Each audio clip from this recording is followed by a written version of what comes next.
The physics was known for.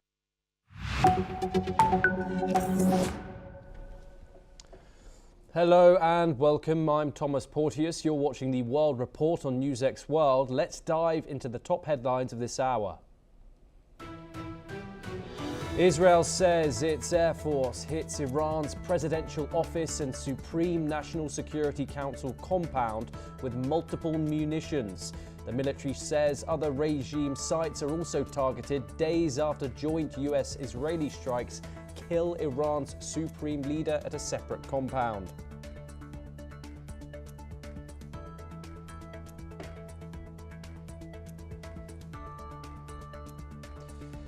Israeli Prime Minister Benjamin Netanyahu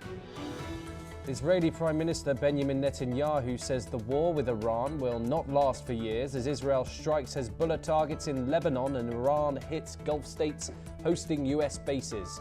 US President Donald Trump earlier projected a 4 to 5 week conflict but now signals a broader open-ended campaign as the fighting expands.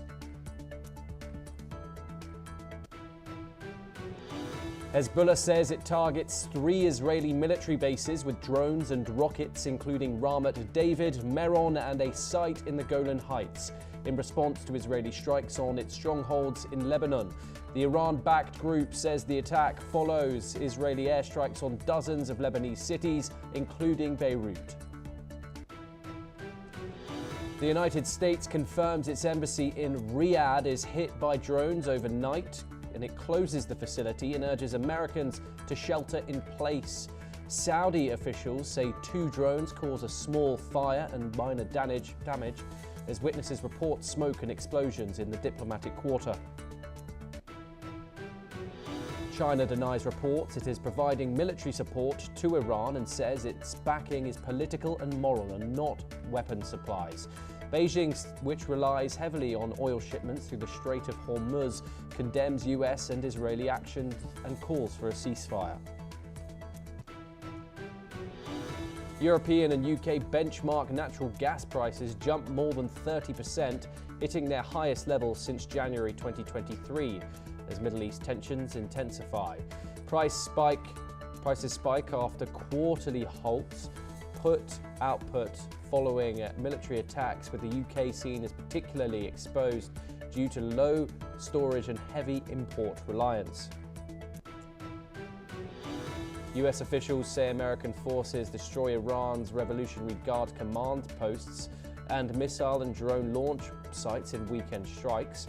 US Central Command says the sustained operations also target military airfields as Middle East conflict continues.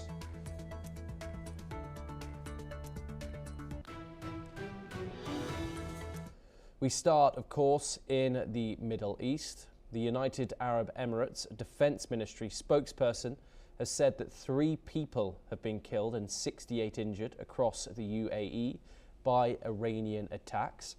The spokesperson has stated that the country possesses strategic reserves of artillery capable of fending off aerial threats for an extended period. They emphasised that the UAE will not tolerate any infringement on its sovereignty or the safety of its land. The spokesperson made it clear that the nation's defence capabilities are robust and any threats to its territorial integrity will be met with firm resistance. The spokesperson underlined the UAE's commitment to safeguarding its borders and its national security. Joining us now is Dr. Asta Chatter, an Associate Professor of International Relations at Ritsumeikan University in Kyoto, Japan. Thank you so much, Dr. Chatter, for joining us. The language there coming out of the United Arab Emirates, what does that signify?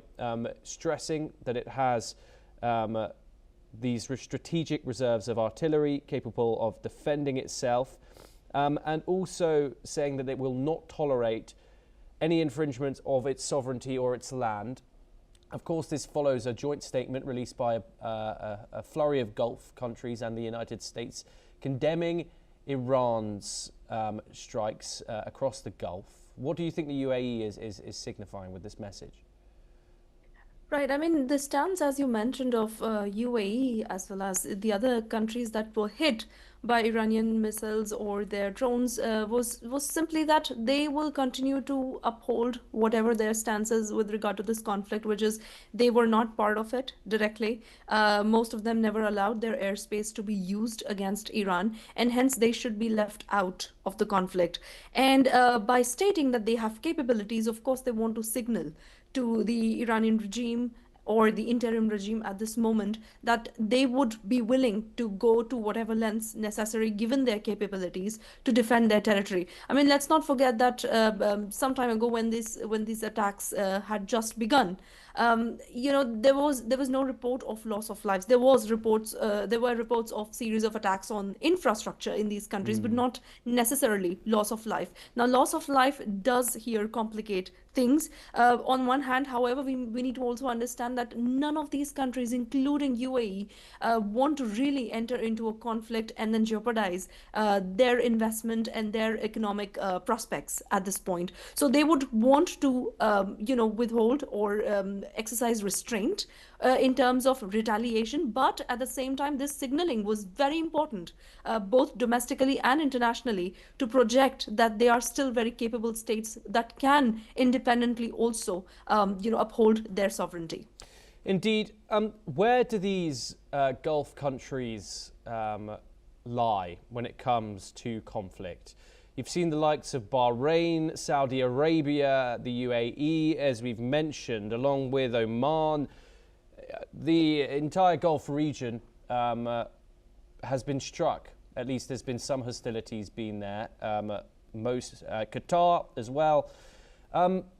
How does one go about navigating in assessing how these countries might respond, and particularly if we see fatalities like we've seen in the United Arab Emirates here? Of course, I mean, this would vary depending on how and to what extent these states have been impacted. Of course, I mean, the region on the whole is in a mess. But, amongst these states also, there is a clear difference in the way they are approaching this conflict. For instance, on one hand, you have countries like UAE, Saudi Arabia, who have clearly steered away from this conflict. Even before it began, they had their stance very clear.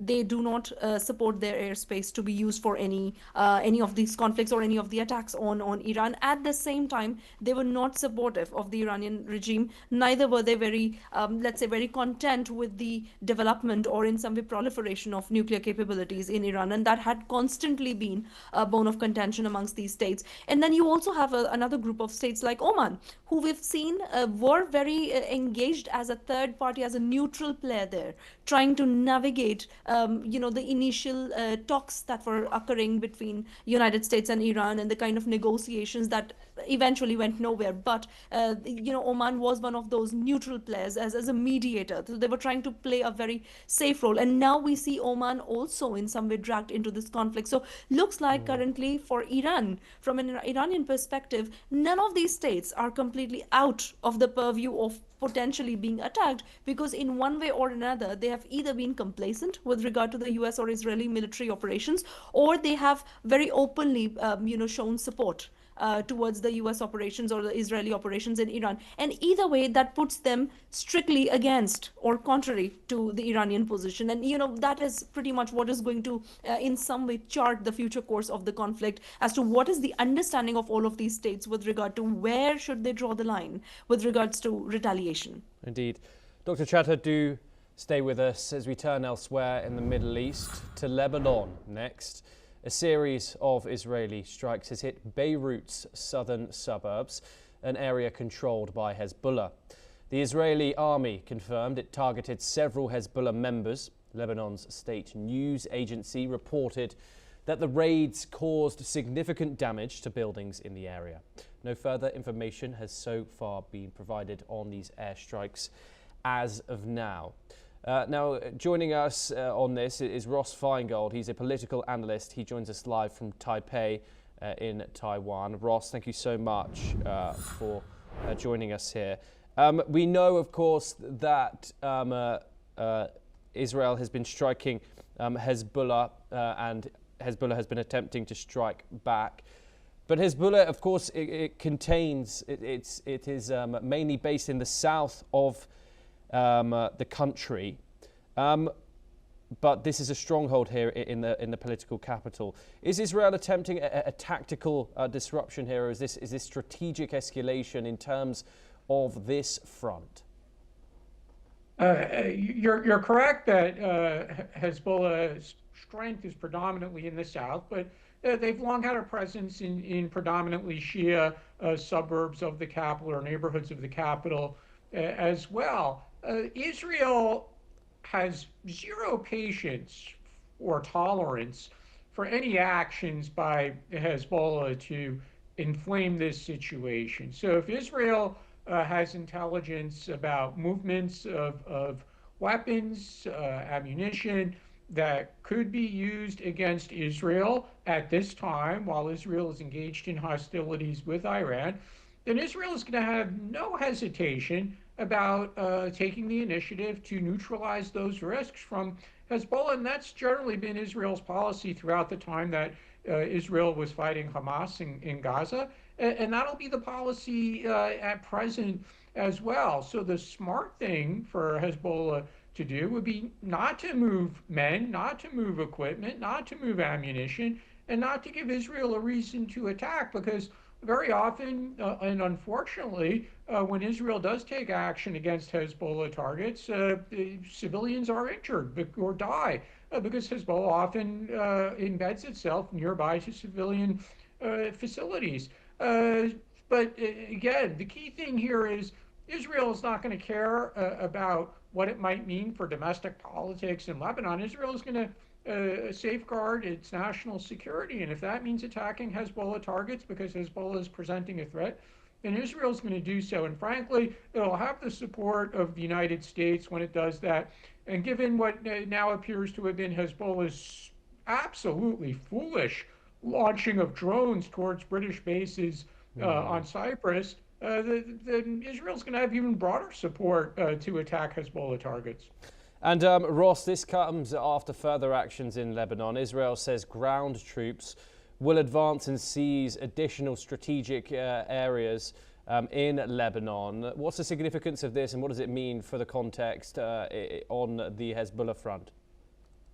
It's an unfortunate situation for the people of Lebanon. It's an unfortunate situation for what's long been a weak central government in Lebanon, but they've had difficulty taking on Hezbollah. And Israel, again, Israel will take action if it thinks it's necessary to protect its northern areas from the threat or the risk of Hezbollah attacks. And that's been Israel's position. Now, as part of the ceasefire arrangement after the last mini war between Hezbollah and Israel, Hezbollah was supposed to pull back. And at times, it's appeared that they have not honored that agreement. That's why Israel periodically takes action. But again, at the moment where Israel is engaged in hostilities with Iran, there's just no tolerance whatsoever from Israel for any movement by Hezbollah, and Israel will take action. And again, it's going to be the people of Lebanon who suffer. It'll make the central government look weak as well. But from Israeli perspective, there's no option. They have to protect their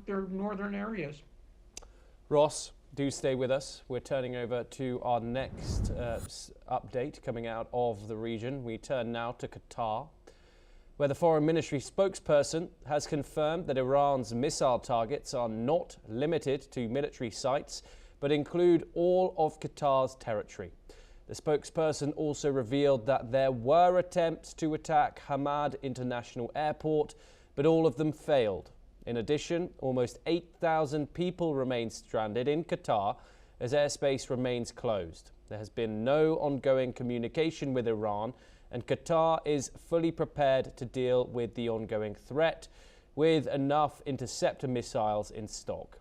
Qatar stressed that such attacks will not go unanswered, reinforcing its readiness and resolve in the face of ongoing threats. Let's listen in to the statements from the Foreign Minister. أولا بالنسبة للمطار أنا أؤكد أن هناك كان محاولات للاعتداء على مطار حمد الدولي، كلها باءت بالفشل ولله الحمد والمنة، وتم إسقاط هذه الصواريخ والمسيرات قبل وصولها إلى أرض المطار. ولكن هذا يؤكد أن الاستهداف كما قلنا هو ليس لمنشآت عسكرية فقط أو لمنشآت عسكرية أمريكية، بل هو استهداف للمنشآت الحيوية القطرية. Next, we turn to Oman, where according to local media there, the country has downed 2 drones while another one has crashed near Salalas port. State media has reported the drones were shot down over Dhofar Governorate, while the third crashed near the port area. No casualties or material damage have been reported as of now. This comes as Iran continues to target infrastructure in the Gulf in response to US and Israeli attacks. This comes as a drone attack earlier targeted a fuel tank at Oman's Duqm commercial port. Reports suggest that the damage at the port was contained with no casualties, however. Dr. Chadha joins us once again in this discussion. As we have reported, there are multiple Gulf countries, whether it's the likes of Oman, the UAE, Qatar, all being dragged into this conflict. Is Iran deliberately widening the conflict here by targeting these Gulf states directly? Absolutely. I mean, and this seems to be part of their strategic thinking that any of these states that are not directly helping or aiding Iran stand against Iran. And so it's no longer about attacking, for instance, critical infrastructure only or trying to attack their airports. They have just widened the scope to anything and everything in the neighborhood, which is in itself very, very concerning. But then one would question, right, what is the message here? And I mean, from what we can read, Iran appears to be attempting to basically disrupt the region. It appears to be trying to disrupt global energy trades. It tries to be attempting to put pressure on surrounding states so as to coerce them in some way into withdrawing their consent or withdrawing their support for US assets. But more than that, they are risking being further isolated. And in that, it seems like the Iranian strategy is going to backfire very, very soon, because if they continue to do these attacks consistently on all of the states all at once, without a proper reason as to why they're doing it, of course, at some point, one of these states is going to retaliate, because this is no longer about destruction of property. This has now come down to a lot of states where, there have been reports of loss of life reported, and these states, they hold responsibility not just to safeguard their sovereignty but also their people, and so they're answerable, they're accountable, and it's only a matter of time. I mean, the wider Iranian scope gets, the weaker its central leadership is. They're losing track of who they're attacking and for what purpose. So I mean, overall, it's a very, very bad sign. I would read it as a complete breakdown of their strategy if they have to widen the scope so far that they're now willing to attack maybe not best of friends but at least neighbors. Yeah, and we'll be keeping updates of that, of course.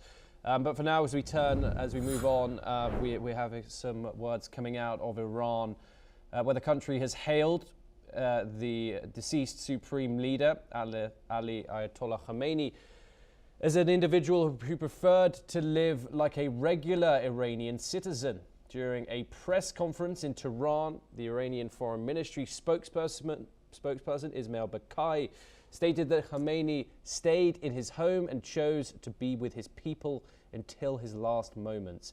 Bakai condemned the US-Israeli airstrike that killed Khamenei, calling it an unjust act. He emphasized that history will remember Khamenei as a great leader who lived among his people. Let's take a listen into the Foreign Ministry statements. Our supreme leader was living like a normal, average Iranian citizen. He was living in his home. You have to ask this question from the aggressors who dared to attack Iran and attack his compound. I think the history will judge him like a great, great commander who lived among his people, decided to be there, and it has many meanings. It is a meaningful death. He preferred to be with his people until the last minutes of his life, and he didn't leave his country, his home, his capital. We have some more coming out from Tehran, where the country has called on the United Nations Security Council to take action to halt the ongoing conflict between Iran, Israel and the United States. Iran's Foreign Ministry spokesman Ismail Baqai has also stated that the Security Council has a duty to intervene, emphasizing that no obstacles stand in its way except for its own will. Iran's plea comes amid escalating tensions in the region, urging the UN to step in and seek a resolution to the ongoing war. Ross Feingold joins us once again. I want to first of all start off with those words coming out of the ministry, describing the leader as a regular citizen, a humble figure who lived at home, and also emphasized that he, of course, died in the Iranian capital of Tehran. Is this narrative that the ministry is pushing, is it aimed at domestic unity, or is it aimed at shaping global perception? Well, if it's aimed at shaping global perception, it's going to be a complete failure. This is not a person who was popular around the world. I mean, certainly there'll be people around the world who look at the U.S. and Israeli action as a typical resort to force that the U.S. has done, frankly, many times over the course of the last few decades or in the post-Cold War period. But people who oppose U.S. military action, they don't necessarily have a warm feeling towards the Iranian dictatorship. So this is probably just more aimed at their core supporters within the country. It's not even aimed at the entirety of the population. We know how many people have taken to the streets multiple times in recent years to protest against the regime. So it's almost like they have this warped sense of who they are and say such things when we're talking about somebody who was just a brutal dictator, had no hesitation to murder his own people or murder foreign citizens through the support of terrorist organizations. So internationally, and frankly, probably for most Iranians, they're going to think that this is just a bizarre statement to make. But again, there's the core supporters domestically, and they certainly do exist, that want to hear that kind of message at this time. Indeed. Ross, and just moving on very briefly, Iran escalating diplomatically, appealing to the UNSC, of course, which the United States is a permanent member of. Is this a genuine call for de-escalation or just criticism of the United Nations itself, showing the weakness of the institution nowadays? Well, certainly the United Nations is going to have very little influence over the decisions of the Trump administration. We know that's not a very strong relationship. We know how President Trump and his team feel about the United Nations. I would think that for Iran, this is a multi-pronged strategy. They're trying what they think is the best way to end the hostilities. So whether that's speaking to the United States indirectly through various interlocutors, public statements, or utilizing the UN platform, of course they want the United States and Israel to cease the attacks as quickly as possible. And that's because they're getting hit very hard, to be frank. So not a surprise that they would try to use the UN. But if the U.S. and Israel are going to cease hostilities, it's really unlikely it's going to be because of anything that transpires at the UN. It's going to be because the U.S. and Israel have decided that military goals have been achieved, and or Iran basically asks for peace and agrees to certain terms, such as inspections of their nuclear and other weapons programs. Ross, do continue to be with us. We're moving on to further news.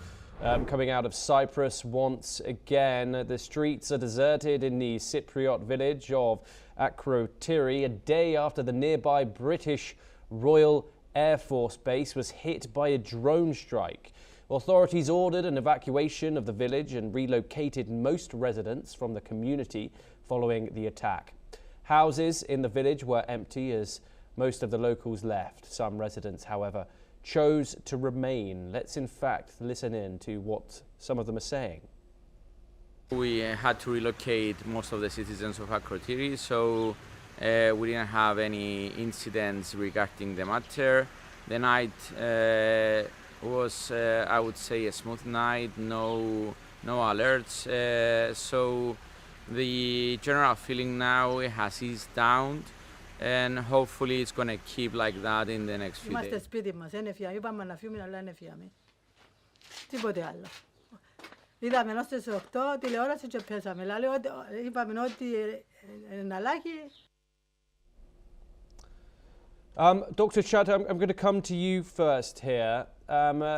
There has been a big disagreement about how Keir Starmer, especially from the British public, gave the Chagos Islands base to the United States to defend against Iranian attacks. However, now these strikes and actual military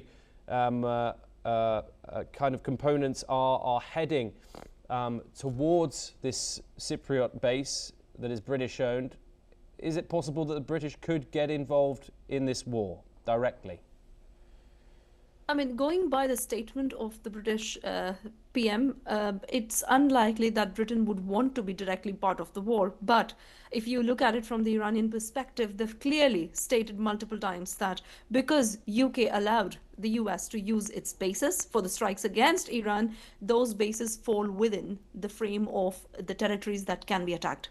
And we must understand that even though, Europe has so far been outside of the purview of these attacks and they've refrained from in any way offering a very direct support, this sort of an action by Iran on Cyprus in some way reels in Europe into the conflict.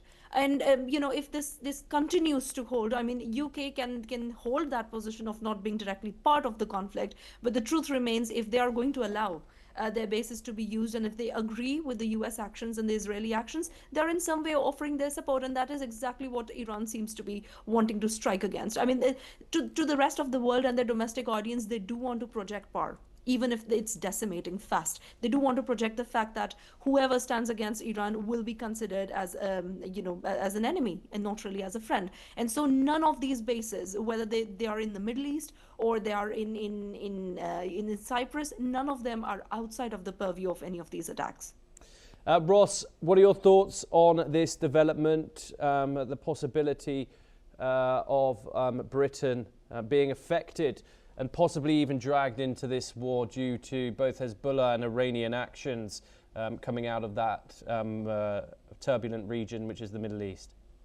Now, given the special relationship between the United States and the UK, even if Prime Minister Starmer and his government are really not thrilled about the United States and Israel initiating this military action, it was kind of inevitable that the UK would have to provide some level of support. There are different ways they could do that. The most obvious one would be for their own military assets to join the offensive action, which up to now they're reluctant to do. But the other options would have been to let U.S.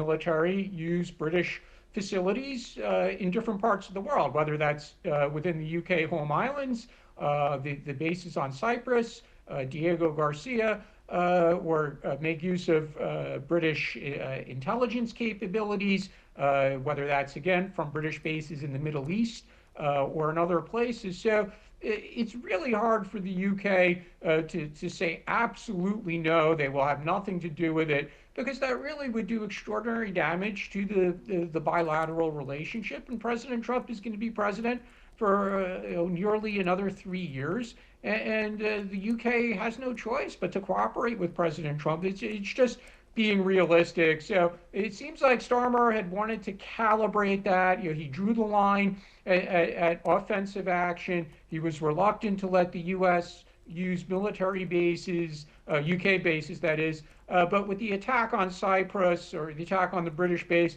on Cyprus, it seems that what the UK is willing to do has now started to move a bit. I want to thank my guests, Dr. Shadha and Ross Feingold, for joining us here on the broadcast. Pleasure to have you. Of course, we'll be continuing to keep tabs on that situation moving forward. We have one last update for you.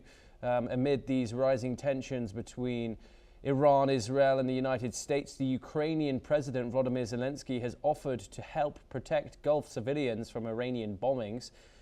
Zelensky has made it clear that he expects a temporary ceasefire in the Russia-Ukraine war in return. He believes Gulf leaders with their strong ties to Russia could persuade Moscow to agree to a pause. Zelensky also proposed peace talks between March the 5th and the 9th, with Abu Dhabi suggested as the venue. If needed, Ukraine is open to meeting in Switzerland or Turkey for negotiations. Well, that's all that we have time for this hour. We'll be continuing to bring you all the updates from around the globe. Thank you for joining us.